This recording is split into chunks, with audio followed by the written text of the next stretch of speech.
سلام أملاخ نعاكم يكون كبرات حواتي كمل لهم تخطات تمرانات تي في باركس كم تلمود وانا وزعباتات حيزلكم مسئلكم ام حرنيا تغرينيا حوس واس مالتي نتم حرنيا ندا ترجمنا لكم نت تغرينيا خمس زلو اندامصنا يا تعدا خنزاربينا نزا مدب لايك سكيلكم جمروا كلاتكم ناب كال اسم متان كبصح شير سبسكرايب نغبار يتحمقوا قداميتي فيديو ادالينا يزلنا كم تلمود كل غزي ناي حواري حنشم تمرت مالتي حصاريا بتاع دستبل باريخاتني اب تشرشسي بزو حشويه اندي اسيدلو اسكا دحن نسمع يوم انا نيشتي كندقه نخيدنا بحوار حنشم ناب تشرش خا سيطان ايدنتيكرايز غيرد هو ايدنتيكرايز ناباكم كويتم ساتوانا صديقكم كلكم سبخ يدللكم تاي حطانيكم ايدنتيتي كرايس ناباكم نمصاي اب مچارشا زمن مويتنا اينا ترجمنا اينا ويلنا اخلكم يزول سبخ ادالو افيكم زبل موتاتكم زبل كنت تصحف اي تحسبوا 10 بوينت قلت اخودي لازم 10 بوينت اب 10 قلتني نمبر 1 نسخاتكم مرقم يبلكم قالت يا 10 كم مرقم حقي نصحونكم تشايدكم يخم لذلك كلكم كلو مرقم عليكم نايبو نادنا حو نحفتي يبلين زرعي كامنيو كريستوسيو ابوي كامنيو حدايو داقم تولد سب زرعي جبلو قطر خلته نسخاتكم حقانيكم كلكم كلو نو انا صدق املاخي كلاي قرنطس حمشته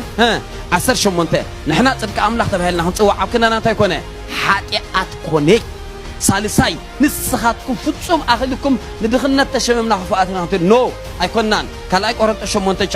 نسخاتكم حبتمات متان كتكونوا سليخاتكم تايكونه دخيه سالساي نحنا اخيلنا يو نداتواردنا خنبرنا تفطرنا زولهم نو مصحف كزارب كله قدامي بطرس 5:10 نابزل علماو كبرو تونا مصحف قدس قولوس 1:27 ناي كبركم تسفا كريستوس اوشتكم يدم حاموشاي موتاتكم تيلمهم نو واي نحنا موتات يكونان رومي 4:4 افيسون 2:6 مسوتا يغبرنا هياوان غبرنا هياوان او شادشاي منغست املاك ميتاكم ديمتاكم جنا بحجي دفلت تيلوهم نو قولوس 1:10 كاب سلطان صلمات اوصانا نا منغست فقر ودخه تونا افيسون 2:6 18 نعنا نا ايهود امنتن بحد منفس تونا ابراويان 10:22 او اب سمايات بصحنا شوعي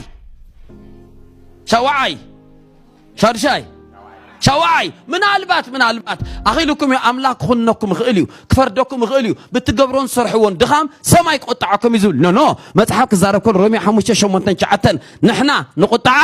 اي تمدبنان رومي 8 اب كريستوس يزلو كنني يبلو من سامناي حاتيات غير እግዚአብሔር كيبل قاليو املاك حاتيات زيبلو الله نابنت نمنفس قدس مصرف زولهم ماتيوس 10:2 نو انا نمنفس قدس هيصرفكن نمنفس قدس مصرف ማለት ንጎይታዬ زي مقبال مخاديو نعي ግን ቀዳማ ዮሐንስ 2:10 بسمون تامنو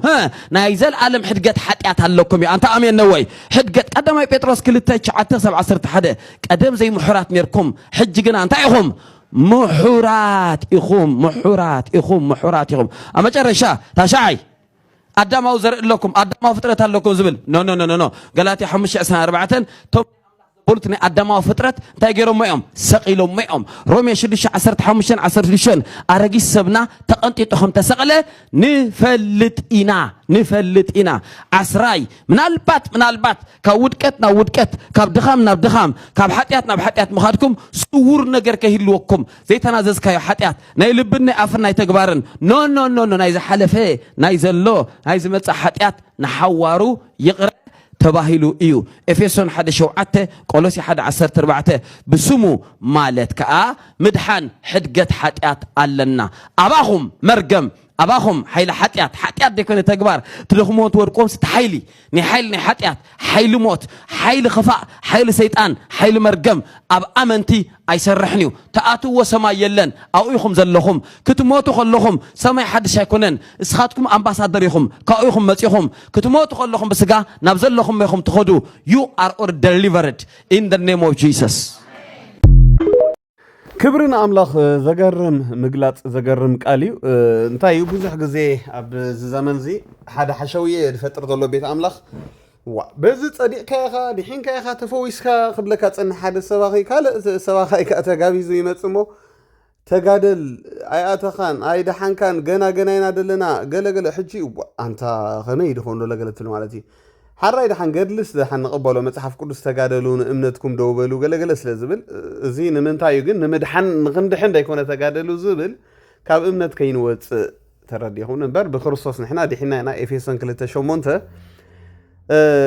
بقومو بتصقاد حينكم يخم يبلنا يصديقكم تقديسكم يخم لنا ስለዚህ نحنا بحج نقدس قدسنا يلن نحنا بخريستوس እንታይ ኮይናና ተቀዲስና ኢና ግን ተቀዲስና ይልና ግን ከም ድላይና ክንከይድ መጽሐፍ ቅዱስ አይፈቅደልናን እዩ ሚዛናዊ ሐሳብ ሒስካ መኻዲ ማለት እዩ ስለዚህ ሐዋርያና ሽም ዝበሎ ኣነ ኩሉ ይቅበሎ ሓቂ እዩ نحنا اتينا خلنا اتون نخنبل بتاعم كوي شيم كوي بقى اب ገለገለ መዝሙር ሕጂ ተሪኻ ሓጢያተኛ የድብል መዝሙር ትርኢ የእትወኒ قال ملحجي املاح ጭርጭር ዝጻወት ገይርና በቃ ማለት ሓንሳብ ኣቲኹም ይኹም ድሕሪ ልናሲ የእትወን ክንብሎስ ኣምላኽ ወላ ባዕሉሲ ይዕዘበና ማለት እዩ ኣይ ኣምኑን እንደም ኮይኖም እንታይ ይድብለካ ንሕና ኣቲና ኢና በፂሕና ኢና ብትኸረን ቅድስና በፂሕና ኢና ኣቲና ኢና በፂሕኩም ይኹም ኣቲኹም ይኹም ድብለና ተረዲኹምኒ ስለዚህ እዚ ናይ ጸጋ ትምህርቲ ናይ ጸጋ መዝሙር ክበዝሕ ኣለዎ ምክንያቱ ክንደይ ሰብ ፍርሒ ድነብር ጸዲቆ ከሎ ገና አይደለሁ አይፈለጥኩን እንዴ ሞኮም ትበልተኹም ካመና ኦርቶዶክስ መምላሲ ኦርቶዶክስ ዲሕንኩም ዲኹም ተልካም ገና አይፈልጥኒ አምላኽ ይፈልጥ የምደሉ ስለዚህ ንሕና ጴንጤ ካብ ካልኦት ሃይማኖት ፍልይ ዘብለና ነገር ኮንፊደንስ ስለዘለና ስለድጸደቕና ስለዝደሓና ኢና ስለዚህ እዚ ግን ብግብርና ገለ ይኮነን ብክርስቶስ ማለት እዩ ብክርስቶስ ንሕና ዲሕና ጸዲቕና ተፈዊስና ኢና መጽሐፍ ቅዱስ ይኹም ይድብል ንስኻትኩም ቀደምሲ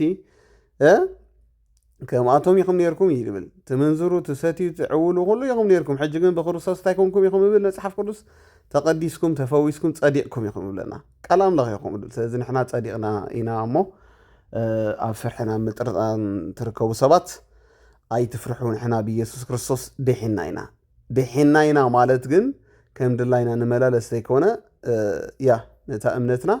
بقدسنا نملالس مالتي ترى يخمني ብዙሕ ሰባብ እዚ ሕጂ ሕቶ ድፈጥረሉ እሞ ተዲሕነ ተጸዲቀ ከምድላይ ተበላሊሰ መንግስቲ ሰማይ ካኣቱ የገለገለ እዚ ኤን ወይ ካላ ርእስ እንዲ ካላ ክሞፅኒ ዲሕንካ ኢኻ ተቐዲስካ ኢኻ ተባይልካ ከምድላይካ ተመላለስ ማለት ኣይኮነን ግን ብግብርኻ ተኣትዎ መንግስቲ ሰማይ የለን ብኸምኡ ብፀጋ ዲሕንካ ኢኻ ንብለካ ኣለና ስለዚ እዚ ትምህርቲ እዚ ተቐበልዎ ብዙሕ እዚ ናይ ፀጋ ትምህርታት ኣብ ምድርና ኣይኣተወን ነይሩ ሕጂ ግን ይኣትዋ ኣሎ እግዚኣብሔር ክብሩ ይውሰድ እምበር ቀደም ሲ ክነግርካ ከሎ ብፍላይ ሲ ማራ ኣሸጋሪ ነይሩ ከምዚ ዓይነት ስብከት ተሰቢኽካ ትውገዝ ኢኻ ነርካ ግን ኣይና ደለና ግደፍ እዮም ድብልኻ ግን ነቲ ቃል ኣምላኽ ከይተረድኦም እዮም ዝኽሕድዎ ደሎ እምበር ንሕና ሲ ተፈዊስኩም ጸዲቅኩም ዲሕንኩም ይድብለና ቃል ኣምላኽ ተረዲኹም ስለዚ ከምዚ ዓይነት ስብከት ከምዚ ዓይነት መዝሙር ክበዝሕ ኣለዎ በቃ ምክንያቱ ድንግርግር ፈጢሩ ሎሚ ክርስቲያን ወላት መዛሙር ተሪኻ መትዕርራ ይከድሊ ገለገለ መዝሙር كم زجنا دي تصدقنا دي حنا غيرهم دي زمور زمرت له كغيروا طراي دلوهم اذا خاب بفلطت كفرس طراي دلوهم معناتي ስለዚህ ሐዋርያ ሕነሽም ብሩኽና አምላኽ ሰብ ጎይታ ጸጋኻ ይብዛሕዮ ባይዘወይ ናይ ሐዋርያ ሕነሽም ትምህርታት ክትከታተለው ተደልዮም ኣብ ኬብሮን ኢንተርናሽናል ሚኒስትሪ አፖስትል ሕነሽም ኢልኩም ኣብ ዩቲዩብ ሳብስክራይብ ገበሮ ከይድኩም ኣብ ትምህርታት ክትሰምዑ ትኽእልኩም أنا خاب تيك توك يدم صوزي فيديوهات جن بمولو فيديو تدليهم أب يوتيوب channel خيركم كتمهارو تخليهم مالتيو كل جزء جن كم زي أطعم كنا بلوك بينا مالتيو ملكام يالهون استيتي أجابو سووش ناتشو بتأمم يقودوس الزيجال إن لما نشلو عندنا جرالة وندوش بجوزنا زماناتشو بوطات إن زماناتشو ما صار مشال اللباتشو كمان جا عندهم يقرأني مردات مشال اللباتشو أبزان يوم جزء وندمو تشاشن أمي تعللوت نجر ميستسي مرتو እነሱ የሚመለከቱት መልኳ የሰውነት ቅርጿ በቃ ከዛ ውጪ ሌላ ነገር የማይመለከቱ ወንድሞች አሉ ማስተዋል መቻል አለባቸው መጪ ዘመናቸው ሁሉ ለራሳቸው ብቻ ሳይሆን ለልጆቻቸው የሚያስቡ ወንዶች አባት ለመሆን የተዘጋጁ ባል ለመሆን የተዘጋጁ ወንዶች ማሰብ ያለባቸው ከሌሎች ከትላንት አባቶች መማር ያለባቸው ነገር መልክና ቁመና የሰውነት ቅርጽ ነገ ጧት የእርጅና ዘመናቸውን ምን እንደሚያደርገው መረዳት መቻል አለባቸው ወይ የተንጋደደ ያደርገዋል ወይ ቀጥ ያለ ያደርገዋል በጣም ብዙ ወንዶች በዚህ ተሸውደዋል ሂዱና ጠይቁ ትላልቁ ወንዶች ልንለው ምንፈልገው ምክንያቱም መልኳን አይቶ ያገባታል ቁመናዋን አይቶ ያገባታል ልጅ አያያዝ አታቅ ቤት አያያዝ አታውቅ፣ ስነ ስርዓት የላትም፣ እንደዚህ ናት ተብሎ በጣም ብዙ ችግር ውስጥ ከመውደቅ ባልተናነሰ የእርጅና ዘመናቸው ላይ ታዋርዳቸዋለች፣ ታጎሳቁላቸዋለች። ክብር የሚገባቸው እድሜ ላይ ክብር እንዳይሰጣቸው ታደርጋለች። ልጆቿን አስተባብራ ያን ትልቅ ሰው ያን ቤተሰብ ያስተዳደረ ያ ለልጆቹ መስዋዕትነት የከፈለን ትልቅ ሰው ክብሩን በሙሉ ትንደዋለች። ለምን? እሷ እኮ ያገባት ምኗን አይቶ ነው? መልኳን አይቶ። መልኳ ያበደ ነው፣ ሰውነቷ ያበደ ነው ብለው ያገባሉ። የእርጅና ዘመኑን ታሳብደዋለች። ይሄንን መረዳት አለባቸው ወንዶች። የሚያገባት ሴት ቁጭ አድርጎ ከአንደበቷ የሚወጣውን ነገር መስማት አለበት። መልኳና ሰውነት ቅርጿ አይደለም ትዳር የሚሆነው። መልኳና ሰውነት ቅርጿ አይደለም እንጀራ የሚሆነው። መልኳና ሰውነት ቅርጿ አይደለም ልጅ የሚያሳድገው። የሴት ኃላፊነት በጣም ብዙ ነው። ያ ኃላፊነቷ መወጣት የምትችለው ሴቷ ደግሞ እዚህ ጋር ባላት የጭንቅላት ብስለቷ ነው። ፈጣሪዋን መፍራቷ፣ ህግ ማክበሯ ነው። ሴትነት በጣም ትልቅ ክብር ነው። ክብር ያንን የሴትነት ክብር ታውቃለች አታውቅም የሚለውን ነገር ነው የሚታየው። ቁጭ አድርጎ ሲረዳት ሲያወራት የሚያየው ነገር እንጂ አይኑ ያየው ቅዠት ነው። ይጠፋል። የሆነ ሰዓት ላይ ህይወቱ በሙሉ ነው የሚመሰቃቀልበት። በጣም የሚያሳዝነው ብዙ ወንዶች በእርጅና ዘመናቸው የሚገባቸው ቆንጆዋ ሚስት እድሜ ሲገፋ ሁሉ ነገር ወደ ቦታ ይመለሳል፣ ይጠፋል።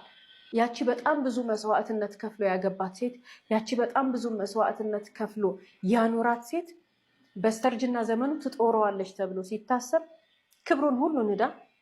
ልታስከብረው ሲገባ ያዋረደች ሴት በጣም ብዙ ናት። በጣም ብዙ ትላልቅ ምሁራን፣ በጣም ብዙ ነጋዴ፣ በጣም ብዙ ትላልቅ የመንግስት ቦታ ላይ ተቀምጠው ሁሉ የሰሩ ሰዎች በሚስቶቻቸው ተዋርደው ያውቃሉ። ለምን? መጀመሪያ ሲመርጡን የተሳሳቱት የመረጡት መልክ አይተው የመረጡት ቁመና አይተው፣ ከዛ በተጨማሪ ደግሞ አረገዘች ተብሎ ነው። ሰው ስላረገዘ ሰው ትዳር ውስጥ አይገባም። ሰው በእርግጥ እርግዝና ከተፈጠረ በትዳር መጣመር ግዴታ ነው ምናምን፣ እዛ ውስጥ አይደለም አርስታችን። ሰው የሚያገባው በትዳር የሚቆራኘው በትክክል ከሱ ጋር አስተሳሰቧ የሚሄድ አስተሳሰቧ ምንድን ነው ብሎ ራሷን የምታከብር ለራሷ ክብር ያላት ሴት፣ ማንነቷን የምታቅ የሴትነት ትርጉም የገባት ሴት ብሎ ነው እንጂ የሚያገባው መልክና ቁመና አይቶ ወይንትና ልጅ ስለሆነች ወይንትና ስለሆነች ብሎ ያገባ ወንድ ዋጋ ይከፍላል። ዋው ዘገርም ሓቂ ተዛሪባ። ደቂ ተባዕትዮ ኣነ ብዙሕ ግዜ ይምዕደኩም እየ። ኣዋልድ ክትመርፁ ከለኹም መልክዕ ገለ ብዙሕ ኣይትገደሱ። መልክዕ ፅቡቕኒ ፅቡቕቲ ንዓይንኻ እውን ፅቡቕኒ ፅቡቕ ቆልዑ ካ ትወልድ፣ ግን ቀዳማይ ክስራዕ ደሎ ባህሪ እዩ። ኣነ ደጋጊመ ነግረኩም እየ፣ ምስ ሰብ ደንብረካ ባህሪ እዩ። ኣንቲ ፅቡቕቲ መልክዕ ኣምፂኻ ቅርፃ ፅቡቕ ኣምፂኻ ካካይቲ ኮይኑ እቲ ባህሪያ ድቀስ ትኽእልኣካ ተኮይና ሓንቲ ህክይቲ ተፃራፊት ተባእሲት ነግራም ሰራቂት እንተኮይና እንታይ ክዓብሰልካ እዩ? ተረዲኻላ። ስለዚ የሕዋተይ ኣብ መልክዕ ብዙሕ ኣይትገደሱ። ተረዲኹምኒ? ክንደይ ተጠቢሳ ደላ ርኢኻ ኣለኻ። ቅርፃ ፅቡቕ መልክዓ ፅቡቕ ገለ እንዳበለት እያ ተጠቢሳ ብሓዊ ደላ። ሕጂ እንታይ እዩ ንምሳኻ ዘንብረካ ቅርፂ ይኮናን። ቅርፂ ክቕየር ይኽእል እዩ። ጓል ኣንስተይቲ ክትወልድ እያ ክትቅየር እያ ማለት እዩ። ግን ባህሪ ፎካስ ክትገብር ዘለካ ትሕቲ፣ ንኣምላኽ ትፈርሕ፣ ንሰብ ተኽብር። ተረዲኻ ኣለኻ? ከምዚኣ ተኮይናን ዘለኣለም እንዳዓረፈትካ ክትነብር እያ። ዳርጋ ዳርጋ ትመላለስ ትፀረፍ፣ ናይ ሰብኣይ ክብሪ ደይብላ። እንታይ ተዓምሰልካ? ወላ ፅብቕቲ ኮይና ሲ መቸም መልክዕ ኣይብላዕኒ እንታይ ኢኻ ክትገብራ? ተረዲኹም? ስለዚ ኣምላኽ ተኾነ ፅቡቕትን ጠባያ ፅቡቕ እንተሃበካ ፅቡቕ። ሕጂ ገለገለ ሰባት ኣለው ዝተዓደሉ ማለት እዩ። ኣንስቶም ፅቡቓት ጠባየን ፅቡቕ መልክዕን ፅቡቕ ከምዚአን ሕጂ ካብ እግዚኣብሔር እየን። ለባም ሰበይትስ ካብ እግዚኣብሔር ይብል። ሕጂ እቲያ ዓሻ ግን ከም ኣብ ሓሰማ ተሰቑረ ቀለቤት ኢሉ በቃ ትርጉም የብላን ማለት እዩ። ሓሰማስ እንታይ ሞ ሓፂባስ ኣብ ሓመድ ከረውረው ትብል ማለት እዩ። ስለዚ ፅብቕቲ ሰበይቲ ብዘይ ጠባይሲ ከምቲ ኣብ ሓሰማ ድስቆር ሰቑሪና ይብል መፅሓፍ ምሳሌ ዘለ ትርጉም የብለን ማለት እዩ። ሕጂ ብዙሕ ግዜ ደቂ ተባዕትዮ መልክዕ ኢና ንርኢ፣ መልክዕ ቅርፂ ገለገለገለገለ። ግን እዚ ሰኣን ማቹሪቲ ክትብሎ ትኽእል ኢኻ። ማቹር ሰብ መጀመርታ ባህሪ እዩ ደገናዝብ። ባህሪኣ ከመያ ከመያ ኣተዓባብያ ዓብያ ኣብ ምንታይ ቤተሰብ ዓብያ ተዋፃኒ ድያ ይድብል ማንም ለባም ሰብ ማለት እዩ። ግን ስሚዒታዊ ወዲ ግን ተቐዳዲሙ መልክዕ ቅርፂ ክቕይራ እየ ባህርያታ ገለ መለይ ለኣቶ ኣብ ሽዑ ንሳ ተቐይሮ ማለት እዩ። ጥዑይ ድነበረ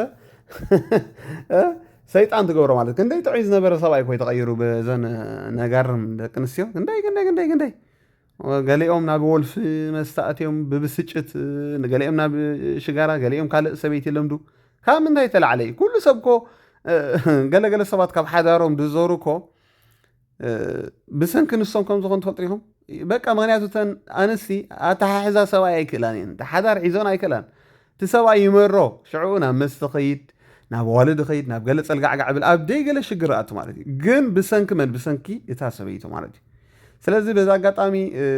መልክዕ ጥራሕ ርኢኹም ትጎዩ ሰባት እቲ መልክዕ ክትረኽቦ ኢኹም ጠባይ ደይብላ ተጋጢማትኩም ግን ኣኺልኩም ክትሓሩን ክትዓሱን ክትነብሩ ኢኹም ስለዚ እዛ ጓል ትብለኩም ደላ ስምዕዋ ሓቀያ ከይትጥበሱ መጀመርያ ባህሪ ኣተዓባቢኣ መን እያ ኣበይ መፅያ ተረዲእ ከለኻ ሽዑ ናብ መልክዕ ትኸይድ ማለት እዩ ወላ ብጎይታ ትኹን ክንደይ ብጎይታ እየ እንዳበለ ብመርጌታ ይደሎ የሱስ እዮም ተቐቢሎም ገብረ የሱስ ኣይትፈልጥኒ ኢኻ ገለገለ ሰባት ተረዲኸኒ ስለዚ ብጎይታ እንዳ ኣማኒት ሓፍተያ እንዳ ከምኡ ድበሃል የለን ኣተዓባቢኣ መን እያ ስድራ ቤታ መን እዮም ከመይ ዓብያ እዚ ኣገዳሲ እዩ ነግረኩም ኣለና ክንደይ ብጎይታ ኢና እንዳበለ ኣትየን ብመርጌታ ፀኒሐን እየን ስለዚ ኣስተውዕል መንእሰይ ክብለካ ደለን ንቐፅል ባሌን በፍጹም ለማንም ዓላማ ማን ከሱ በልጦ ብታኮርፊው ራሱ ለራሱ ነው የምነግረው ባልነግረውም ከራሴ ጋር አወራለሁ እንጂ በፍጹም ቢያስቀይመኝም ለራሱ ነው አናደገሽ በጣም አስለቀሰሽ ለብቻዬ ምሽማ አላለቀሽም ሌላ አልችልም በ13 ዓመት ትዳር ታለቅሳለትና እኔ ብዙ ነገር አስለቅሻው አናድጄው አውቃለሁ እሱም እንደዛው ግን እኛ በእኛ መካከል ጀጅ መደራረግ ስለሌለ አሉ እኮ ቤተሰቦቼ እኮ ያዩታል ይሄን አንድ ቀን እንደዚህ አርጎ ብዬ ተናግሬ አምቼው አላውቅም አንድ ቀን ከሱ ቆይ ሲጀምር ከሱ ማን በልጦ ነው እሱንም ማሙ ሄጄ ለኔ እኮ ከሱ የሚበልጥ የለም ከእግዚአብሔር በታች ሁሉም ቀጥሎ ስለሆነ ለቀጥሎ ሄጄ አላማው በፍጹም ለራሱ ቁጭ አድርጌ ይነግረዋል መስማቱ አይፈልግም ደጋግሜ ይነግረዋል ከዛ ሲፈቀው አንድ ቀን መስማቱ አይቀርም ብዬ እኖራለሁ በቃ ላይ አለቀ እሱም እንደዚህ ነው ሄዶ አማኝም ለማንም ሳማኝ ይሄን ማቹሪቲ መች ነው ያገኘሽው ከገባሽበት በኋላ ነው ወይስ ድሮም የነበረ ነው ወይ ህይወት ያስተማረሽ እኔ ድሮ ህይወት አስተማረኝ ማለት አልችልም ግን ይወለ ክሪቲካሊ ማሰብ የሚባል ነገር አለ አይደል የሆነ ነገር ውስጥ ስትሆን ምክንያታዊ ሆኖ ማሰብ ነው የሆነ ነገር ውስጥ ስትሆን ህይወት ውስጥ ስትሆን ነው ለምሳሌ ሜሪጅ ውስጥ ከገባው በኋላ ነው ያን ጓደኛ እያለንም ስለሱ መጥፎ ነገር ሊያወሩ የሚፈልጉ ሰዎችን ቀስ ብዬ ሽልክ ሸርተት ብዬ እጠፋለሁ እነሱም አላስቀይምም አልፈልግም ስለሱም እንዲወራ እና እንደውም ያዘንኩባቸው ራሱ በቅርብ ይቅርታ ያረኩላቸው ሰዎች አሉ ላይ ታራ ነገር እኮ ነው ያስቀኛል ማለት ልቤ ምን ያህል ክብር እንዳለው ለሱ ታይኒ ነገር እኮ ነው ያወሩት እንዴት እንደዚህ ያደርጋል ሊሆን ይችላል በጓደኝነት መካከል ይችላል ግን እኔ ፊት ደፍረው እንዴት እንደዚህ ይላሉ ስለሱ ብዬ እዛ አካባቢ የለውም እነዛ ሰዎች ጋር የለውም ትዳር ውስጥም ከገባው በኋላ ቁጭ ብዬ ሲያናድደኝ አሁን ሄጄ ለህቴ ጣርቼ ብነግራት ምን ልትለኝ ትክክል አይደለም እሱ ልትለኝ ከዛ እሱን ያይምሮስ ምን ያመጣል ጥላቻ ይፈጥራል ባውንደሪ ይፈጥራል ስለዚህ አንቺ ይቅርታ ታረጋለሽ እነዛ ሰዎች ደግሞ አያረጉም እኮ ችግሩ አንተ እኮ ትንሽ ቆይተ ጠዋት ተጣልተ ማታ ሃኒ ላይፍ ሃኒ ሆኗል እነዛ ሰዎች ደግሞ ስንት ነገር ውስጥ ገብተዋል በጣም ብዙ ነገር ነው የሚሆነው የሚፈጠረው ከዛ ደግሞ ደጋግመ ደግሞ እየሄድክ የምትነግራቸው ከሆነ ለምንድን ነው አንተ ከሷ ጋር የምትኖረው ሁሉ ይሉሃል ሲምፕሊ እኮ እናንተን ያጣላችሁ ነገር እኮ አንተን እኮ ከወጣ በኋላ እኮ የሚያስቀለኝ ይችላል أنا كنت قربان قال دكن سيكو زي غارة حكت زروالا أنا سي لا تكازي أخا ندرقم ولك مسكة نسب أي سي أي حميني ولا يبدل كذا بقى نوعو إيد نقرأ إلى بقى شجركم غير الفتحوا إلى بعد حدار رأي واحد هجرة أبي هوت كلتا عين دكن سين دلوا عند السو على نخيدا ودات رأيو قال دك تبعتين تاي خونو مسيلك بوالد مش بدلو قلت بهالصلو كوم يتخونو أبزغ أنا اللي تكازي أسبع الحدار يتبلك لا نس سوايد جبرني صدروا ولا نجيروا اللي فلتني تبلك لا كم زين أنا استخلوا مالتي أملخ كم زين سلع أخذك سواي متاوي متصلي تردي خان لها كلن حدا يكون عندك اجي دافاي متحف كل عشان لبا من يلو دك مستفلا ليون له عاشو ناجز النجر بعلى الندقين لو طا فانت تحب له تحضر مالتي سمعوا لي رايوا لي ايموشنال سمعي تاوينين ليش بقى نورمال بالخبرتها من صاف ينصفكن بز سوايسكا شماغل بيت خرسن توعلكا نعرق ضغط نقرلك انت ياخذ بلا دخل حجي زي حجي عاشات بال رأيوا لي سمعوا لي رأيوا لي سمعوا لي حرّي سب سميع الكنتا يا ماما وداتا تاي غرخيبكي هجا عشا سوي تقول زي ناتا كسمع على تدلني حدا راي قدساني يفرس دك اي زختمو ايرداني مالتي عشا سوي تقول زي مسكونه تتعس مستزاربت سعبين زربا دحر يتعسا مالتي لبام جن نغرات كيمصخلو تطنقق مالتي كمزيا مالتي زيات ريوا لهم بقى انا سباي اندحر تبدي من بليصي كف سباي يمون خالق سب نغر اتا تقمي عينت لبام يا تازيا بارخو واسكا ناي بحكي واس واتانا غلغله دقنسيو عنجلنا كو بتعم كو نسباي انسي بسبات غيرن يحميو يوقصو انا كو مره كو يدغرمني اب تيك توك حنتو غار يخما يك حد غزي نسباي تباي ساغلس عوالو سبات امصياس تصرفو نيرا انت كتبلن تخل حج زين زي انتي بحالا توسيك مرزامات دقنسيو كا نارسيست بحالا كبر سو اي ديفلت مالتي ስለዚህ ናብ ህይወትኩም ተእትውዎ ደቂ ኣንስትዮ ከምዚ እንክኾን ኣለዎን ለባማት እዚኣ ራእይዋ መን በሊፅ እዩ ካብ ሰብኣይ ኣነ ንሰብኣይ የሕሊፈ ድሆ ትብለካ ኣላ ተወድያ ክብሪ ሰብኣይ ትፈልጥ ማለት እዩ ነዚኣ ሪኢኻ ኣለኻ ወላ እግራ ትሓፅባ ተረዲኻን ወላ ጨጉራ ትቑንና ነዚኣ ንምንታይ ተኽብረካ ኣላ ንተኽብረካ ሰብ ተኽብሮ ደሕሰረካ ሰብ ግን ከመይ ጌርካ ክትኽብሮ ትኽእል ኣይትኽእል ኢኻ ገለገለ ደቂ ኣንስትዮ ኣየ ግዜ ህበንን እዩ ኣየ ፍቅረንን እዩ ገለ ዋ እንዳር ዘይተኽቢረ ትኾን ግራ መን ግዜ ክበኪ መን ክበኪ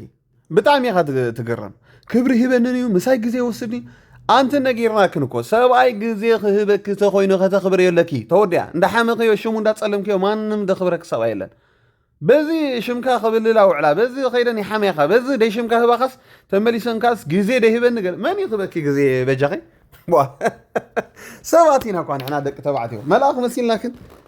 دلاين دا غبراسي دا تتصرفان دا واردا خاص غزي يبننيو فقري يبنني ماني غبكي ماني مسخ خوفي له خعله سواي نزخبرو طراي غزي دهبا اي تزاربانا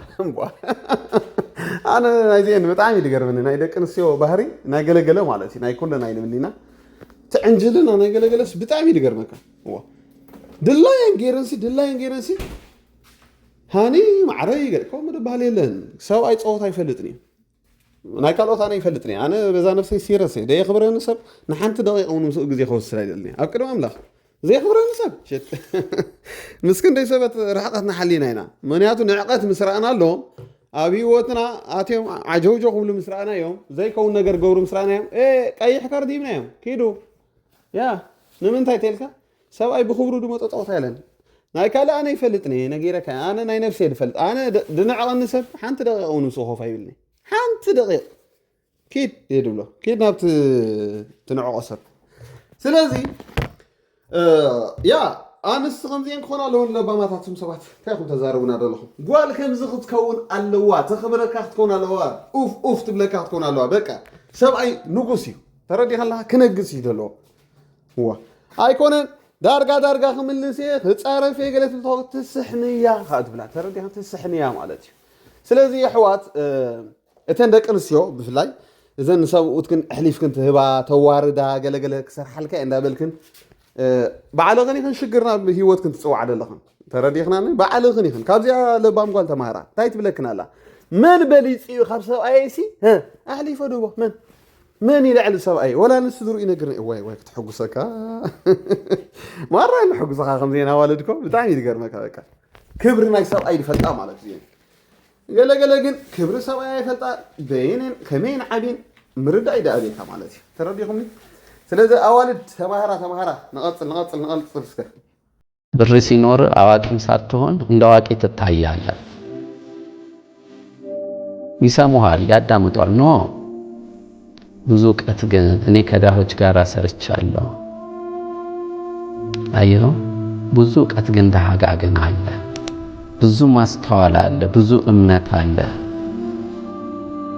ብዙ ታማኝነት አለ ግን ያ ድህነት ግን ይሸፍነዋል እንዳይወጣ ያደርገዋል እንዳይታይ ያደርገዋል ስለዚህ ድህነት እውቀትንም የሚሸፍን ነው እምነትንም የሚሸፍን ነው ታማኝነትንም የሚሸፍን ነው ውስጥ ያለውንም የሚሸፍን ነው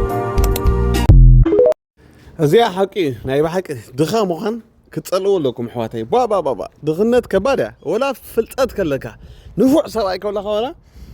سبات بدغنت ينعوها حنت مسلاو كوالا دغا زربا خاصعم نيرو من مو يسمع خد بلالو ترى دغا تكون كباده حدا سبك ገንዘብ ተሊዎ ሃፍታም ተኮይኑኻ ولا حدا فلطت ديبول تسمعنا تركب بتعم كيد يغرمك انا يعلم ነገር ስለዚህ ድኽነት አምሪርና ክንጸልኦ ለና እግዚአብሔር አምላኽ በገንዘብ ከባርኸና ሃፍታማት ክንከውን ያ አና ሃፍታም ከሆን በጣም ይድል ይደለኒ ሃፍታም ተሆን ካሪ ካለኻ ገጽ ሰብ ካብ ምርአይ ተخول ካብ ብዙሕ ነገር ማለት እዩ ሰባት ይኽብሩኻ ከማን ንቀጽል እስከ በብዙ እንባ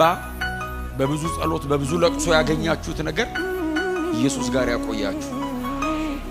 ለማግኘት ረጅም ዘመን ጸልየን ስንቀበል ከጌታ እንዳያረቀን ረጅም ዘመን ፈጅታችሁ የተመለሰላችሁ ጸሎት እግዚአብሔር ውስጥ ይቀላቅላችሁ እግዚአብሔር ውስጥ ያኑራችሁ በእውነት እርሱ ወደሚፈልገው አጀንዳ ብቻ ያሳድጋችሁ ወደዚህ ዘላለማዊ ክብር ያድርሳችሁ ሰው እኮ እየሰማኝ እኮ ሊሆን ይችላል እንደ ሐና ሊሆን ይችላል እንደ ሐና አፏ ይንቀሳቀሳል ድምፁ አይሰማም ውስጧ ድቅቅቅ ያለ ማንም ሊጠግነው ህልቃና እንዲ ሊጠግነው አይችልም ፍጭት ነው ያለው ውስጧ እግዚአብሔር መጣ ጥግን ግን ያቆማት ቀን ሳሙኤልን ነው ይዘው መጣችሁ ሳሙኤልን እግዚአብሔር ስለሌለው አይደለም ይከለከለን ስለማያስፈልገን ለምንም እጁ አጥሮ አይደለም እግዚአብሔር የሚረባንን ግን ያውቃል እንትና ማረኝ የሚጠቅመንን በሙሉ እግዚአብሔር ይሰጠናል የሚረባንን በሙሉ ይሰጠናል በእውነት የሚረባህን ማቅ አይደለም ይላል በመተደበት መንገድ ማስተምር አምላክ እግዚአብሔር እኔ አላቅም ምን እንደሚጠቅመኝ ይመስለኛል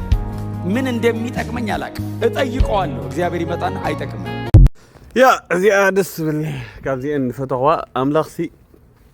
ደድሌና ይድፈልጥ ይብለኩም አለ ነብይ ጥላሁን ናይ ባሐቂ እግዚአብሔር አምላኽ ዘይሃበን ገሌልና ደይ ምምራር ማለት ተመስገን ባሊ አምላኽ ዘድሌና ይደበና እንበር ዘደለናዮ አይበናኒ ደለና ደበና ተቆንዳ ገሊዩ መጥፋና ነይሩ ማለት ስለዚህ ነብይ ጥላሁን በጣም ንፉዕ ሰባኻዩ ተኸታተልዎ ጎይታ ይባርኮ በጣም ንፉዕ ሰባኺዩ ካብዞም አለው ድባሉ ኣብ ኢትዮጵያ ጦዕያት ድባሉ ሰባኽትስ ሓደ እዩ ማለት እዩ نقتل እግዚአብሔር ያረጋል እንዳትረሳ አገስከኝ በለው ረዳይ ሰው አደረከኝ ቀና ወጣህልኝ ከታላላቆች መካከል እነሱ ተርታ አስቀምጥከኝ አይታንክ ዩ ሎርድ ባርካል ያ ክፉ ቀን ባንተ አለፈ ይኸው ዛሬ ታሪክ ሆነ ነው ብዬ ተጨነኩት ነበረ ብዬ ለማውራት በቃው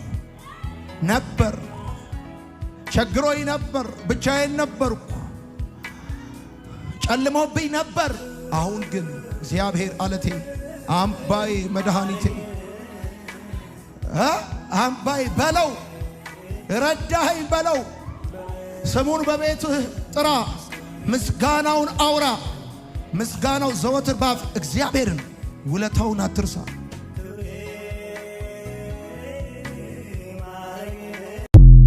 ወዳጅ ያልከው ሲከዳ ነገሮች ሁሉ ተገልብጠው አደጋ ሲመጣብህ ምን ታረጋለህ ዛሬ እሱን ማካፈላችሁ ሶስት ነገር ከክፉ ነገር ለመዳን በሶስት ነገር ተዘጋጅ በማለት ነው ምናጠና አንደኛው ለጥበቃ ወደ እግዚአብሔር መጮህ ቡድን መሰብሰብ የለብህም እንባ ጠባቂ ጋር መሄድ የለብህ ስለተቀባ ተልኮ ስላለ ክፉ መንፈስ እንደ ኩዝ አደገኛ አጥፊ መናፍስት ይልክብሃል እና በዚህ ሰዓት ለጥበቃ ወደ እግዚአብሔር መጮህ ዳዊት እንደዚህ ጮኸው አቤቱ አምላኬ ወደ ምሽጉ ገባ ማለት ነው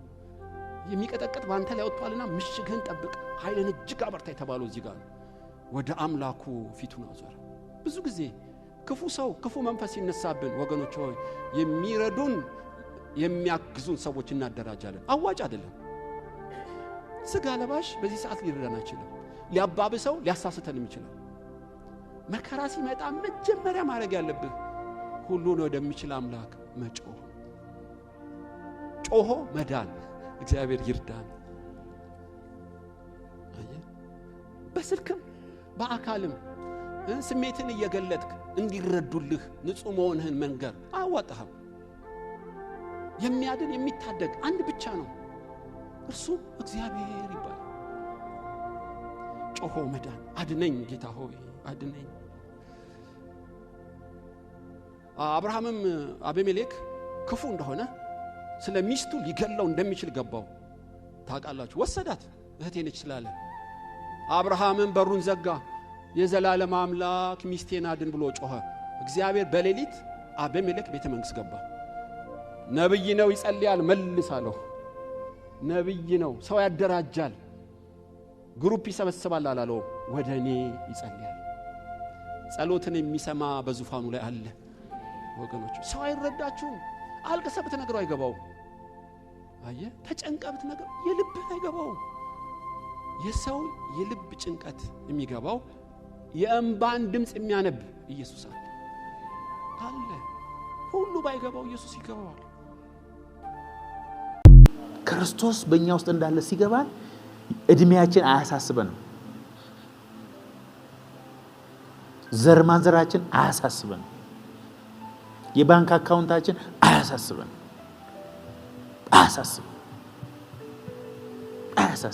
መስፈርታችን ይቀየራል። ሚዛናችን ይቀየራል። የምግብ አፒታይታችን ይቀየራል። ዛሬ ማታ ጌታ እኔንና የሆነን ሰው በኢየሱስ ስም የዚህ ቃል መገለጥ ያገኛል። የቃሉ መንፈስ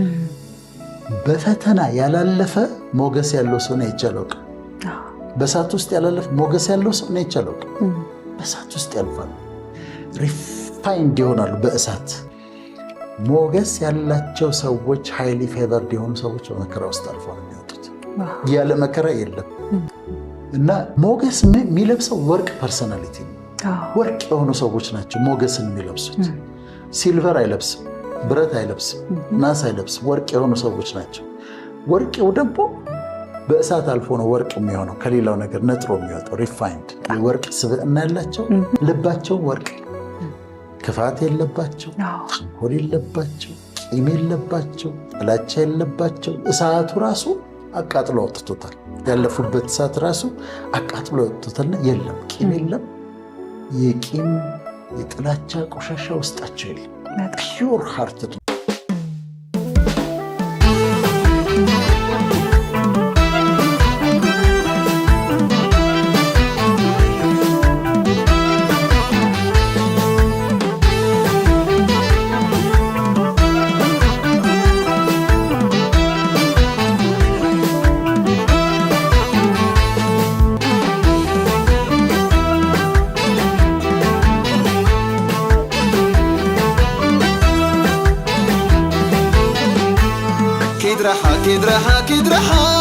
كيدرحا ديابيلوس بيسوس كيدرحا كابتغاي بيسوس مغرتاتك زفر سيخون بيسوس وديتاتك زفر سيخون بيسوس مغرتاتك زفر سيخون بيسوس حساباتك زفر سيخون كيدرحا ديابيلوس بيسوس كيدرحا كابتغاي بيسوس مغرتاتك زفر سيخون بيسوس وديتاتك زفر سيخون بيسوس وديتاتك زفر سيخون بيسوس حساباتك زفر سيخون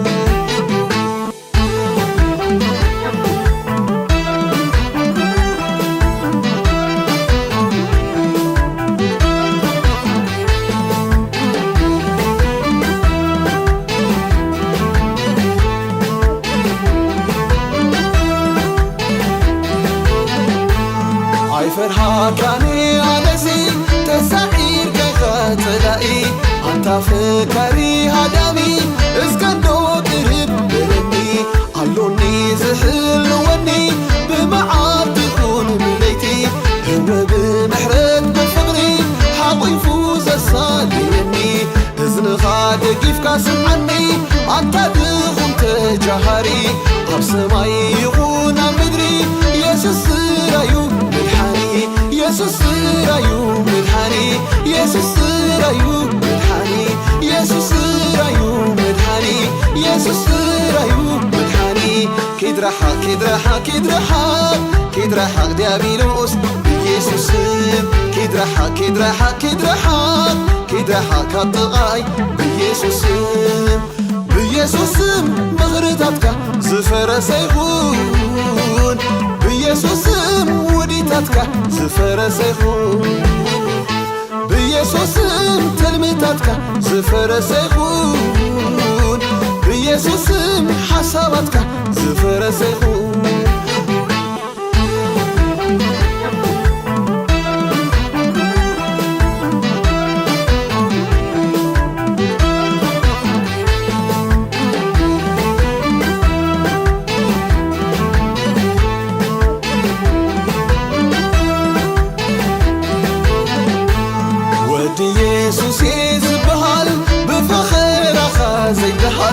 سعيرك يوع مسكل سعيرك وتلعول أبظلمتك يوم سلطن أرايقن يبل كان سلطان مسايو مساي تحيال أي فراكانين كان سيطان بنا يسوس هي ودم تغطير يزل عالم ات يسوس مسو السلام حراقيروني وكامرقن حراقيروني وكامرقن حراقيروني وكامرقن حراقيروني وكامرقن حراقيروني وكامرقن كيدرحق كيدرحق كيدرحق كيدرحق ديابيلوس بيسوس كيدرحق كيدرحق كيدرحق كيدرحق كالطغاي بيسوس بيسوس مغرطاتك زفر سيخون بيسوس وديتاتك زفر سيخون بيسوس تلميتاتك زفر سيخون بيسوس حساباتك زفر سيخون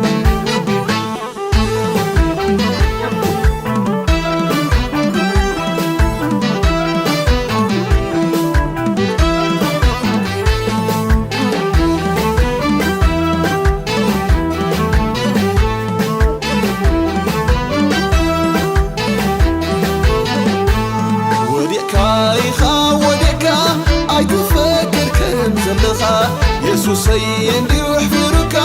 اواترايكا تلفوكا عب تحت اقري كلخا نمنتاي تحسو سقيلكا يفتكا يفتكا سيطان بغندخو مخانكا قدف اندو نقر اغلكا بعلخا موطاي تليا نسمنت تناخف اللغة تفلتو يخا بعلخا تفلتو يخا بعلخا تفلتو يخا بعدها تفلتو يخا بعدها تفلتو يخا بعدها كيدرحق كيدرحق كيدرحق كيدرحق ديابيلوس بيسوس كيدرحق كيدرحق كيدرحق كيدرحق كالطغاي بيسوس بيسوس مغرطاتك زفر سيخون بيسوس وديتاتك زفر سيخون بيسوس تلميتاتك زفر سيخون بيسوس حساباتك زفر سيخون